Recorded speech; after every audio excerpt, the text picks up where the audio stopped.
반갑습니다. 송조준입니다. 요즘은 진짜 대한민국에서 벌어지고 있는 사건들을 보고 있으면은 어떻게 이런 일이 대한민국에서 벌어질까라는 생각이 들 법한 진짜 말도 안 되는 사건들이 많이 벌어지는 것 같습니다. 몇 년 전까지만 하더라도 해외 토픽감으로 봤을 법한 그런 사건들, 인간으로서 어떻게 저런 일을 할까라고 생각이 드는 그런 사건들이 요즘 진짜 뭐 비일비재하게 대한민국에서 벌어지고 있지 않습니까?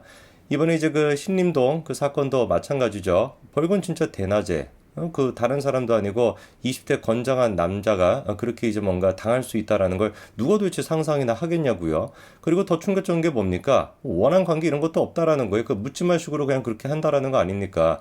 내가 진짜 기분이 나쁘고 왜 나만 이렇게 못 살아야 되는 것이냐? 니도 한번 당해봐라. 이런 식으로 진짜 뭐 말도 안 되는 사건이 벌어지는 거를 우리가 뭐 상상이나 했겠습니까?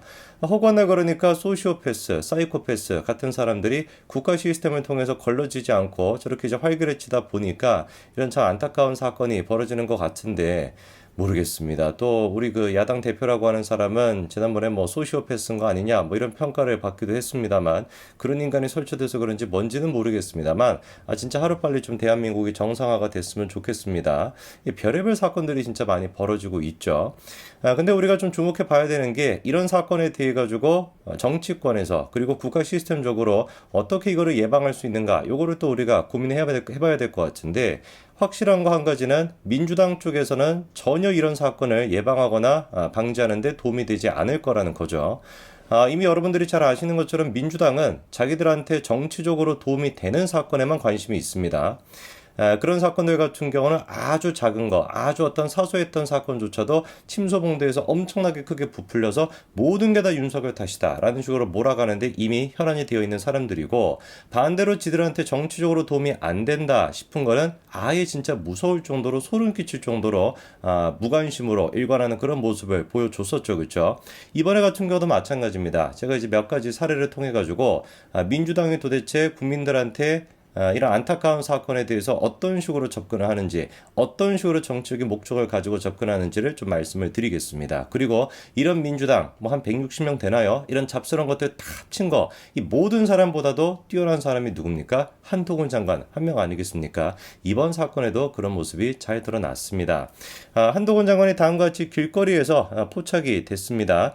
어디에서 이제 저렇게 포착이 됐는지를 보니까 신림역 이번 그 사건에 추모 공간이 마련이 되어 있죠, 그렇죠? 그 추모 공간에 한동훈 장관이 방문을 해가지고 10분 정도 추모를 하고 자리를 떴다고 합니다. 뭐 이거를 놓고서 어떤 사람들은 쇼하는 거다라는 얘기를 합니다만 저는 좀 그런 사람들한테 그렇게 되묻고 싶어요. 아니, 이런 쇼라도 좀 하면 안 되니? 그렇지 않습니까? 민주당 그 잡것들은 문재인 정부 5년 동안 허구한 날 진짜 쇼를 하지 말아야 되는 분야까지 그냥 다 총동원이 돼가지고 쇼를 했었는데 이런 분야에 대해서만큼은 쇼라도 좋으니까 좀 해야 되는 거 아니겠습니까? 쇼라도 좋으니까 진짜 그런 모습이라도 보여주면 국민적인 관심도 생기는 것이고 그리고 또 유가족분들이 얼마나 지금 상심이 크겠습니까? 그런 분들한테 위로라도 될 수가 있으니까 그 가만히 있지 말고 차라리 뭐 쇼라도 했으면 좋겠어 이 분야에 대해서는. 그리고 한동훈 장관이 하는 게 쇼가 아니죠. 한두 번이 아니었습니다. 지난번에 또 신당역 사건 기억나실 거죠, 그쵸? 기억나실 거죠는 약간 좀 협박성으로 들리고 기억이 나실 겁니다. 이 신당동 사건 같은 경우도 그때도 한동훈 장관이 조용히 가가지고 현장을 방문하고 그리고 관련된 대안을 마련하겠다라고 얘기를 했었는데 이번 사건 같은 경우는 한동훈 장관이 얘기를 했던 것처럼 사이코패스로 인한 범죄라고 봐야 될 것 같아요.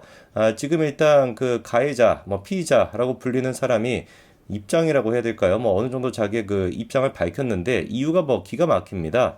자기가 불행하니까 그냥 남들 또한 마찬가지로 불행하게 만들고 싶었다. 이게 지금 이유라는 거예요. 제가 봤을 때 이런 흉악범에 대해서는 사이코패스고 뭐 이런 거 다 떠나가지고 흉악범에 대해서만큼은 우리가 그 사용제도를 좀 유지해야 된다라고 보는데 댓글을 보니까 그런 얘기가 있더라고요. 한동훈 장관이 이번에 그 현장을 찾은 거를 놓고서 한동훈 장관은 사용제도를 반대하는 사람인 거 아니냐. 뭐 이렇게 이제 댓글이 나오고 있습니다. 좀 멍청한 소리인 건데 왜 그러냐면은 한동훈 장관은 지금까지 법무부 장관과는 다르게 대놓고 사형제도가 필요하다라는 입장을 보였던 대표적인 장관입니다. 그래서 야만적인 복수가 아니다라는 식으로 헌재 입장까지도 냈었고요. 그때 이제 이유가 크게 두 가지가 있었습니다. 뭐 유럽의 여러 국가들이 사형제도를 폐지하고 있다 그런 추세다라고 하지만 그게 뭐 진정으로 인권을 위한 뭐 그런 것도 있겠습니다만 궁극적으로는 경제적인 그 이유가 더 크다라는 거죠. 요컨대 그러니까 EU에 가입하기 위해서라도 사형제도를 뭐 폐지해야 된다 그런 게 있으니까. 그리고 또 두 번째 같은 경우는 사형제도를 유지하고 있는 국가들 뭐 미국이나 일본 같은 나라가 있는데 그런 국가들이 사형제도가 유지가 된다라 그래가지고 반인권적인 국가냐라고 얘기할 수도 없다라는 거예요. 그래서 몇 가지 이유를 들어가지고 헌재에 이제 그 사형제도가 유지가 될 필요가 있다. 야만적인 복수가 아니다라고 하는 입장까지도 한동훈 장관이 냈습니다. 그래서 한동훈 장관 이번에 사이코패스 범죄에 대해 가지고 조치를 마련하겠다라는 것도 현장에서 지금 얘기를 했는데 글쎄요, 뭐 국가 시스템을 통해 가지고 격리를 시키는 것도 방법이겠습니다만 제가 보기에는 사형제도를 조금 더 강력하게 그러니까 유명무실하게 남겨놓는 것이 아니라 야, 진짜로 흉악범죄에 대해서는 우리가 사형을 실제로 집행한다라는 것을 보여줘야 범죄들 또한 마찬가지로 뭔가 좀 공포감을 느끼고 두려움을 느끼고 그래야 좀 정제가 되지 않겠습니까? 뭐 인간 같은 경우는 뭐 제가 만나보지는 않았습니다만 전형적으로 진짜 뭐 강자에게 약하고 약자에게 강한 그런 스타일일 것 같은데 무방비로 그러니까 그런 거를 들고서 그렇게 했던 거 아니겠습니까? 참 이런 사람들만큼은 좀 사형 제도가 좀 적용이 돼야 그래야지 좀 절제가 되지 않을까 싶습니다. 그리고 이번 사건에 대처하는 그 민주당의 모습을 우리가 봤을 때 아까도 뭐 간단히 말씀을 드렸습니다만 한동훈 장관처럼 뭐 그게 보여주기 쇼라고 할지라도 정말로 그런 정성이라도 좀 보였으면 모르겠는데 전혀 지금 민주당 같은 경우 이번 사건에 관심이 없어요. 그럴 말도 한 게 뭐 이거를 통해 가지고 어떻게 뭐 자기들이 정치적으로 이용해 먹을 게 없으니까 뭐 윤석열 대통령을 어떻게 연결시킬 수 있는 연결고리가 없으니까 전혀 관심이 없는 거 아니겠습니까? 제가 이렇게 말씀을 드리는 게 오버하는 게 아니에요.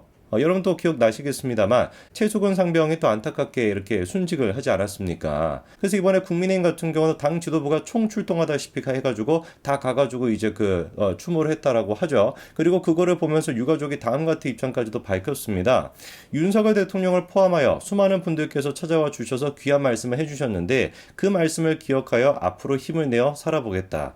이런 얘기를 유가족 분들이 하시는데 저는 진짜 막 가슴이 좀 아프더라고요. 그래서 최수근 상병이 어떤 가정에서 자라났을지가 좀 잘 보이는 거 아니겠습니까? 진짜 그 부모의 마음은 우리가 상상도 못 하겠죠. 아들이 남을 돕기 위해서 그렇게 했다가 그렇게 뭐 되는 거. 근데 이것도 뭐 민주당이 이렇게 막 정치적으로 이용해 먹겠다라고 마음을 먹었으면 뭐 뻔하지 않겠습니까? 왜 도대체 구명조끼가 뭐 없었는지 뭐 왜 제대로 그게 안 됐는지 그거부터 시작해가지고 또 누구 뭐 사퇴를 시켜야 되고 누구 뭐 대통령까지 뭐 탄핵을 시켜야 된다. 그렇게 이제 연결이 됐을 텐데 이 지금 유가족분들 같은 경우는 정확하게 뭐라고 하시는 거예요? 대통령을 비롯해서 많은 분들이 위로의 말씀을 건네주셨다. 그 말씀을 듣고 기억하여 앞으로 힘을 내어 살아보겠다. 참으로 진짜 멋진 모습을 이제 최수근 상병처럼 멋진 모습을 보여주시는 것 같습니다. 그래서 이제 그 많은 이제 정치인들이 실제로 가가지고 애도를 했습니다만 눈에 띄는 게 한 가지가 있어요. 어떻게 된 것인지 민주당 쪽 인사들의 모습은 연결식 당일날 보이지 않았다라고 하는 얘기가 나오고 있습니다. 그리고 이제 실제로 아직까지도 어떤 사람이 갔는지가 파악이 안 되고 있는데, 파악이 된 사람 같은 경우는 연결식 전날, 21일 날, 박강호 원내대표가 가가지고 이제 애도를 표했다라는 정도의 얘기가 있고요. 그 다음날, 이 연결식 당일날 같은 경우는 어떻게 된 것인지 민주당 인사가 코빼기도 보이지 않는다라는 거예요. 특히나 이제 이재명 같은 경우는 당을 통해가지고 공식 일정이 없다라고 이제 그런 입장까지도 밝힌 거로 봐서 안 간 걸로 지금 확인이 되고 있습니다. 글쎄요, 여러분들이 보시기엔 어떻습니까? 국가적인 차원에서 정치인이라고 한다면은 최소한 진짜로 모든 일정을 다 취소시키고 가가지고 애도를 표해야 되는 일이 무엇이고 그리고 진짜 마음을 전해야 되는 일이 무엇인지 이거를 이제 분간을 잘해야 될 것 같은데 민주당 같은 거는 이 두 가지가 혼재가 되어 있는 수준을 넘어가지고 우선순위가 완전히 그냥 바뀌어 있는 것 같아요.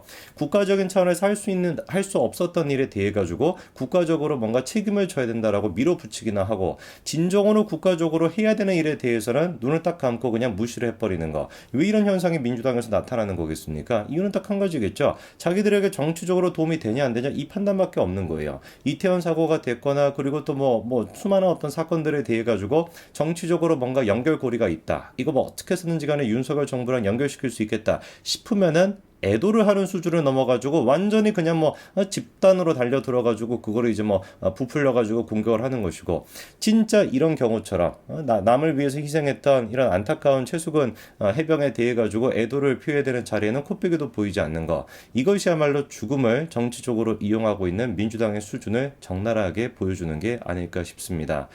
이번에 참 안타까운 사고들, 최수근 해병도 그렇고, 그리고 이제 또 묻지마 그런 이제 사건에 대해서도 유가족분들에게 위로를 전하고, 그리고 진정으로 그런 분들에게 위로를 할 수 있는 사람들이 제가 보기에는 민주당 그 잡것들이 아니라 윤석열 대통령과 국민의힘 쪽이 진정으로 위로를 전하고 있지 않나 그런 생각이 듭니다. 한동훈 장관이 현장에 찾아간 건 정말로 잘한 일이다라고 말씀을 드리면서 여기까지 말씀드리겠습니다. 감사합니다.